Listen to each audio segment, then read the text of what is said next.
L'Église est endormie. Elle chante fort, prêche magnifiquement, remplit les auditoriums, mais elle est endormie, spirituellement anesthésiée. Cette vidéo parle de ça, le silence de la chair face au péché, l'absence de la croix. Dans les messages et la froideur sur l'autel, et ce que vous allez entendre ici, pourrez-vous réveiller ou vous scandaliser? Pendant que Jésus pleure sur les temples vides de crainte, des leaders s'affairent au branding. Pendant que l'enfer s'élargit, des croyants sont plus préoccupés par leurs vêtements du dimanche que par leurs âmes. L'Ayoda, la croix, est devenue un logo. L'ail grâce est devenu un produit. Le paille repentir est devenu tabou. Spurgeon a averti, une église qui plaît au monde a déjà cessé de plaire à Dieu. Si vous sentez que quelque chose ne va pas avec ce qu'on appelle l'évangile moderne, si vous avez déjà pleuré en silence parce que la parole a perdu son onction, alors écoutez, cette vidéo est votre appel. Vous êtes la voix que Dieu veut élever au milieu du sommeil collectif, non pour accuser, mais pour allumer des torches et marcher, même seul, vers l'autel oublié. Charles Haddon Spurgeon, le prince des prédicateurs, disait « L'Église n'a pas besoin de divertissement, mais de repentir ». Il voyait déjà au XIXe siècle le poison qui se répandrait dans les générations futures, des prédications sans croix, une foi sans renoncement, un culte sans larmes. Ces paroles aujourd'hui résonnent comme un écho du ciel, ou peut-être un cri du Christ lui-même. Dans cette vidéo, vous verrez comment l'Église moderne a été sédatée, qui lui a mis le sommeil dans les yeux, et ce que Dieu fera avec ceux qui continuent à jouer sur l'autel. Vous comprendrez pourquoi la croix a disparu, et pourquoi celui qui la portera de nouveau sera persécuté même au sein de l'Église. L'Église ne s'est pas endormie d'un coup, elle s'est couchée, progressivement. D'abord, elle a cessé de parler de l'enfer. Ça éloigne les gens. Ensuite, elle a gardé le silence sur le péché. Ça offense ceux qui sont blessés. Enfin, elle a échangé la croix contre le aide personnel. Ça plaît davantage. Et ainsi, la maison de prière est devenue une scène. La chair est devenue une vitrine. Et l'autel est devenu un selfie. Charles Spurgeon disait déjà « La première marque d'une église malade est l'abandon de la doctrine de la repentance. Ce n'est pas que le péché a disparu. Il a été réorganisé, baptisé faiblesse, déguisé en liberté. Aujourd'hui, la chute n'est plus une chute, c'est une phase, et le repentir a été remplacé par l'acceptation. Mais Dieu n'a jamais changé, sa sainteté brûle toujours, sa croix saigne toujours, et son appel exige toujours. Renonce à toi-même, prends ta croix, suis-moi.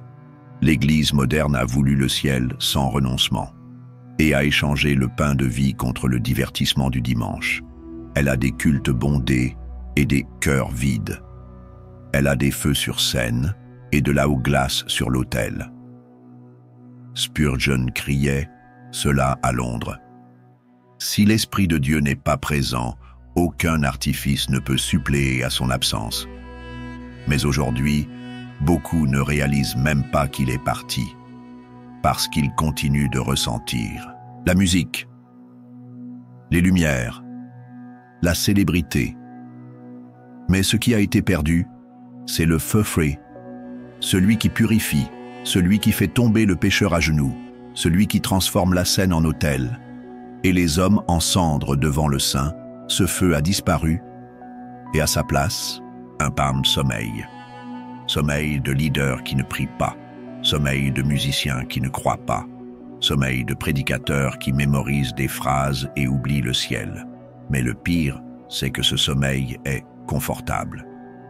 Il est chaud, plein d'applaudissements, d'éloges et de followers, mais c'est un sommeil de mort. Spurgeon dirait, si le diable peut faire dormir l'Église, il n'a même plus besoin de l'attaquer. Et c'est ce que nous voyons. Une génération entière qui écoute des grands sermons, qui ne confronte pas, qui chante des chansons, qui ne brise pas, qui vit une foi qui ne sauve pas. Le monde ne hait plus l'Église, parce qu'elle n'est plus une menace. Et si le monde vous applaudit, peut-être que Dieu est en silence. Le sommeil de l'Église a commencé par des concessions et se terminera par le jugement. Mais il est encore temps, il y a encore une voie, il y a encore des Pyrestes qui n'ont pas plié les genoux. Peut-être vous êtes l'un d'entre eux. La croix est toujours sur les murs, elle apparaît toujours dans les logos, elle est toujours dans les chansons et sur les colliers, mais elle a perdu son poids. Elle est devenue une décoration. L'Église moderne n'a pas enlevé la croix. Elle l'a neutralisée, elle l'a domestiquée. Aujourd'hui, on parle d'amour, sans sacrifice, de victoire, sans mort, de foi, sans sang. Charles Spurgeon avertissait déjà, prêchez Christ crucifié ou ne prêchez pas. Mais aujourd'hui, on prêche le Christ coach, le Christ motivateur, le Christ qui vous aide à réussir sur le marché. Mais où est le Christ écrasé? Où est le homme de douleur? Où est l'agneau qui a porté votre culpabilité? La croix a été oubliée parce qu'elle fait mal, parce qu'elle en confronte, mais elle en exige. Et l'Église moderne veut du confort, mais il n'y a pas de gloire sans Golgotha, pas de résurrection sans mort, pas de grâce sans sang. La croix est un scandale, un-t-elle? L'a toujours été. Spurgeon disait, la croix n'est pas un ornement, c'est une potence. C'est là que le vieil homme va mourir. Mais beaucoup veulent te porter la croix autour du cou et ne garder le péché dans leur cœur. La croix dérange, parce qu'elle montre que vous n'êtes pas bon, que vos efforts sont des chiffons, que votre justice est pourrie et qu'il n'y a qu'un seul chemin, se rendre, saigner, mourir et naître de nouveau. Mais aujourd'hui, les autels prêchent l'estime de soi, tandis que la croix crie la repentance. Les églises sont remplies de gens qui ont été motivés, mais tombent jamais régénérés. Des gens qui applaudissent la croix, mais ne se sont jamais agenouillés devant elle. Spurgeon prêchait cela avec une fureur sainte. La croix qui ne tue pas le pécheur ne sauve pas non plus. Et c'est peut-être la plus grande tromperie de notre génération, croire que l'on peut suivre Jésus sans porter ce qu'il a porté. L'Église moderne s'est endormie parce qu'elle a abandonné le centre, et tout ce qui perd son centre s'effondre. La mi-croix est le centre. Si elle est oubliée, ce qui reste n'est qu'un club moral, avec de la musique et un microphone. Mais il y a une chance, il y a une voix, il y a une vraie croix, toujours tachée, toujours lourde, encore vivante. Et elle attend de ne pas être suspendue, mais embrassée. La chose la plus effrayante qui puisse arriver à une église n'est pas un scandale moral, ce n'est pas la perte de membres, ni même la persécution, c'est que le Saint-Esprit se retire disons et que personne ne s'en aperçoive, et c'est déjà arrivé. Fumée monte, le groupe joue, les diapositives sont prêtes, la caméra enregistre et l'esprit est déjà parti. Spurgeon disait, si le Saint-Esprit était retiré de l'Église, 95% de ce qu'elle fait continuerait de la même manière. Et personne ne le remarquerait. Des mots du 19e siècle. Mais ils semblent écrits hier, aujourd'hui. Nous avons de la bonne stratégie. Nous avons de la poule gestion. Nous avons du pou branding. Nous avons du poule contenu. Mais avons-nous de la poule présence? La présence qui contraint, qui fait taire la foule, qui brise l'orgueil, qui sauve le perdu? Ou avons-nous remplacé cela par des applaudissements? L'Église moderne a appris à nous fonctionner sans Dieu. Elle a appris à simuler le mouvement, à émouvoir sans briser, à divertir sans transformer. Il y a des leaders qui savent construire des ministères, mais n'ont jamais connu l'autel. En larmes. Il y a des musiciens qui accordent bien le son, mais n'accordent pas leur cœur avec le ciel. La machine tourne, mais l'esprit n'y est plus. Spurgeon disait « Une église peut devenir une machine religieuse si parfaite qu'elle finit par expulser le Dieu qui devrait y habiter. » Et c'est ce que nous avons vu. Des cultes programmés avec précision, mais des ouvis sans conversion. L'Esprit de Dieu n'habite pas là où il n'est pas désiré. Il n'habite pas là où le péché est toléré. Il n'habite pas là où la croix est décorative. Il habite là où il y a du brisement, où il y a de la vérité, où il y a du feu, même s'il est petit.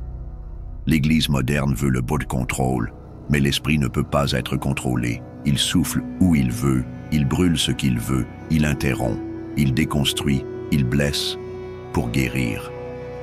Mais s'il n'est pas le bienvenu, il se retire, et quand il s'en va, tout reste pareil, sauf qu'à sans vie, sans gloire, sans onction.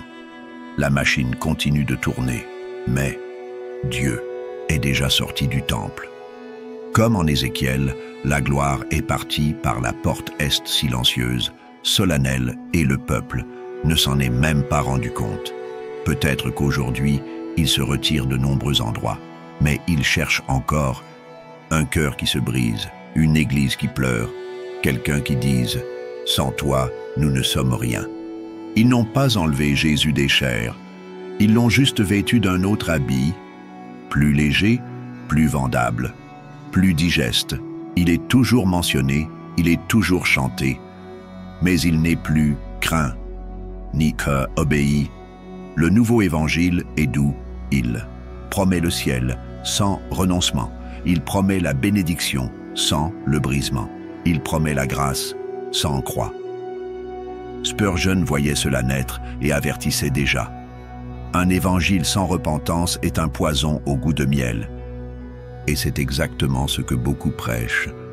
Des mots doux pour des âmes malades, des sourires pendant que le ciel pleure, de la motivation pendant que l'enfer engloutit des multitudes. Ce nouvel évangile séduit parce qu'il ne confronte pas, il n'exige pas, il ne blesse pas, il n'appelle pas à revenir à l'autel, il arrange, il berce, il enivre et le peuple s'endort en souriant. Aujourd'hui, on parle plus d'estime de soi que de sainteté, plus de succès que de salut, plus de prospérité que de pureté. Mais le véritable évangile est tranchant. Il sépare, il coupe, il expose. Et seulement après. Il guérit, il dit, « Vous êtes pécheurs, vous devez mourir, vous devez naître de nouveau. » Mais cela ne remplit pas les auditoriums. C'est pourquoi le nouvel évangile retire le sang, supprime le repentir, reformule la croix. Et ce qui reste, un message confortable, un Christ domestiqué, un évangile sans pouvoir. Spurgeon criait dans ses sermons, « Christ n'est pas venu masser votre ego, il est venu briser votre orgueil. » Mais aujourd'hui, les chairs louent l'ego et laissent l'orgueil intact.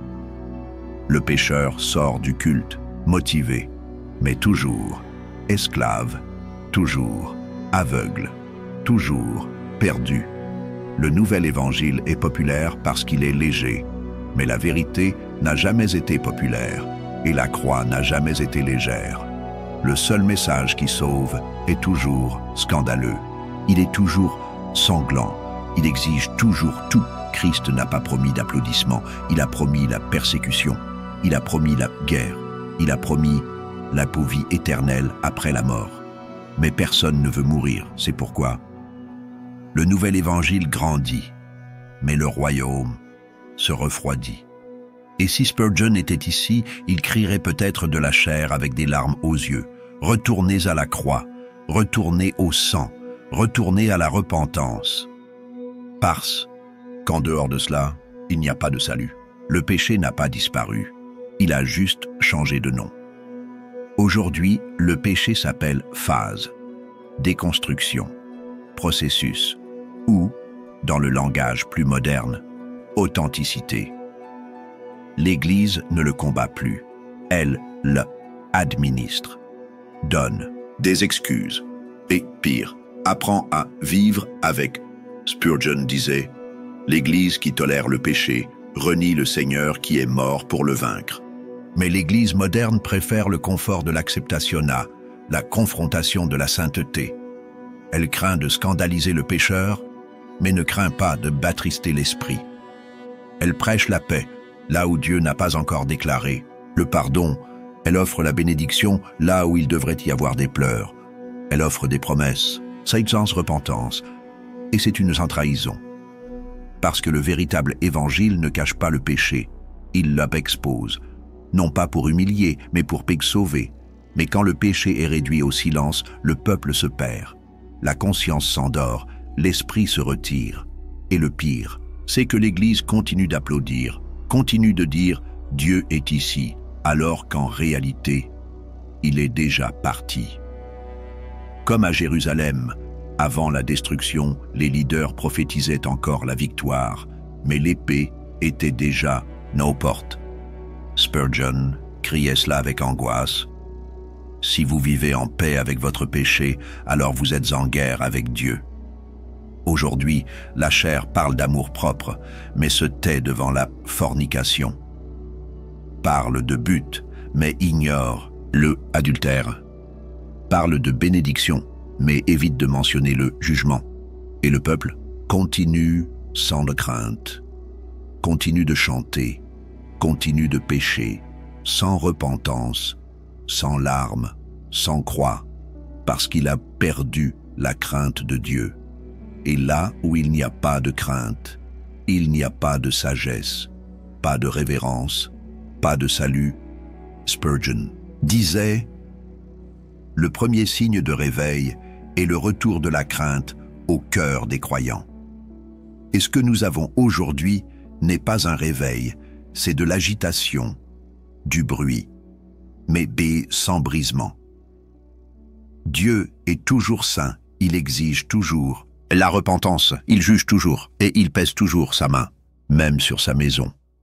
Le jugement commence par la maison de Dieu, et si l'Église ne se réveille pas, la prochaine étape sera discipline ou abandon, parce que Dieu aime, mais on ne se moque pas de lui. Et si vous sentez que quelque chose ne va pas, ne vous taisez pas. Peut-être que l'esprit vous murmure encore. Volte, brise-toi, crie, avant qu'il ne soit trop tard. Ils sont là, ils chantent avec force, ils lèvent les mains, ils font des stories, ils disent « gloire » d'une voix ferme, mais à l'intérieur, ils sont vides. Ce sont les endormis au milieu de la foule. Ils semblent vivants, mais ils sont morts depuis longtemps. Et personne ne l'a remarqué, pas même eux. Charles Spurgeon disait « Il est possible d'être parmi les saints et de n'être jamais né de nouveau. » Aujourd'hui, il y a des multitudes qui savent chanter, mais ne savent pas prier, qui savent mémoriser des versets, mais ne se sont jamais brisés devant la croix, qui savent se mouvoir pendant le culte, mais n'entendent plus l'esprit, ils sont endormis, les yeux ouverts, mais le cœur fermé, les lèvres en louange, mais l'âme en silence. Ils aiment l'ambiance, mais rejettent la présence. Ils aiment l'esthétique, mais évitent la confrontation. Ils aiment la promesse, mais fuient le renoncement. Et le plus effrayant, ils pensent qu'ils vont bien. Ils pensent que la chaleur de la foule est un signe de feu. Ils pensent que le son fort est un signe de gloire. Ils pensent que l'émotion est une onction. Mais Dieu voit l'intérieur. Il voit la chambre de prière, vide. Il voit la Bible fermée le lundi. Il voit le péché caché entre les dimanches. Et Spurgeon avertissait, « L'émotion peut accompagner la conversion, mais ne la remplacera jamais. » Aujourd'hui, nous avons des cultes pleins, mais des églises froides, des prédications animées, mais nous sans pouvoir, des gens qui sautent pendant la louange, mais ils gémissent en péché. Ils sont au milieu, ils participent, ils commentent, ils chantent, mais ils ne vivent pas. Comme les eaux dans la vallée d'Ézéchiel, ils forment une armée, mais sans souffle. Et ce qui manque?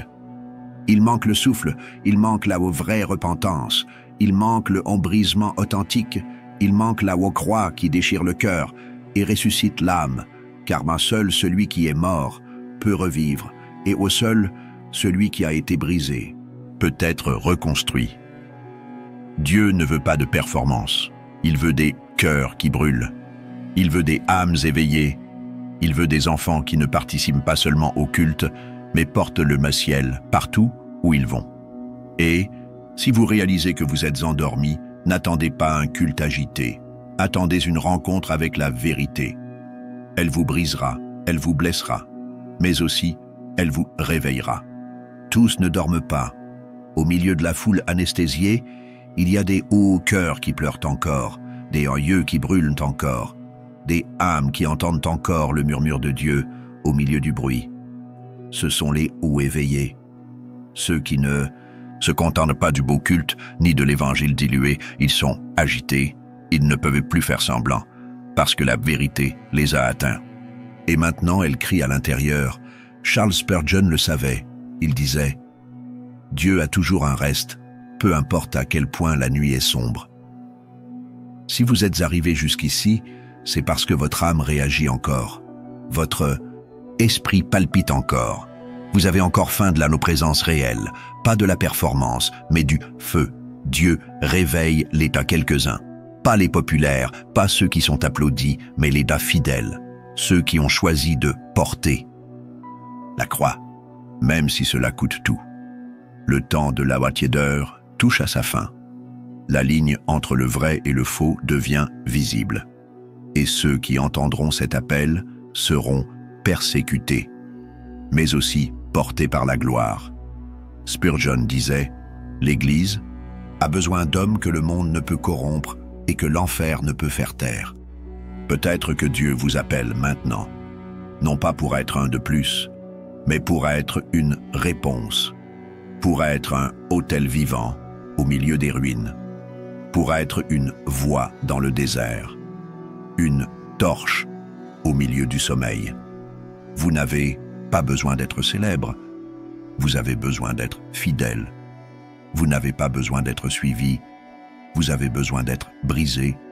Vous n'avez pas besoin d'être compris, vous avez besoin d'être trouvé dans le lieu secret où Dieu lève ceux qu'il va utiliser. Et si vous sentez cela brûler en vous maintenant, ne résistez pas, car les éveillés seront les derniers à parler avant que la porte ne se ferme.